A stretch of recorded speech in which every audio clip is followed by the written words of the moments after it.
তৎকালীন আরবের প্রথা অনুযায়ী মাত্র 1 সপ্তাহ মা আমিনার দুধ পান করার পর মুহাম্মদ সাল্লাল্লাহু আলাইহি ওয়াসাল্লাম কয়েকদিন আবু লাহাবের দাসী সোয়াইবার দুধ পান করেন।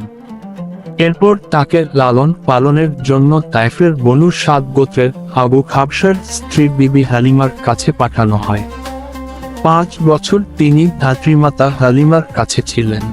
এ সময় তার জীবনে এক অলৌকিক ঘটনা ঘটে। একদিন মাঠে মেষ চড়ানোর সময় দুজন ফেরেশতা এসে মুহাম্মদ সাল্লাল্লাহু আলাইহি ওয়াসাল্লাম এর বক্ষ বিদীর্ণ করে অন্তরাত্মাকে পবিত্র ও পরিশুদ্ধ করে দেন।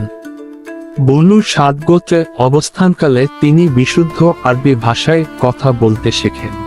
6 বছর বয়সে মুহাম্মদ সাল্লাল্লাহু আলাইহি ওয়াসাল্লাম কে হালিমার কাছ থেকে তার মায়ের তত্ত্বাবধানে নিয়ে আসা হয়।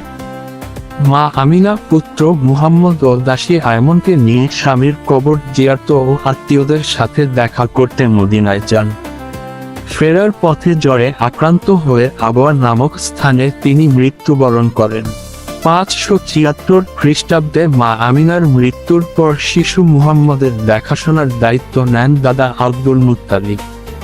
কিন্তু দুর্ভাগ্যবশত তিনিও 578 খ্রিস্টাব্দে ইন্তেকাল করেন। এভাবে মুসলিম জাতির দিশারি মহানবী সাল্লাল্লাহু আলাইহি ওয়াসাল্লাম মাতা পিতা ও দাদার স্নেহ ভালোবাসা থেকে বঞ্চিত হন।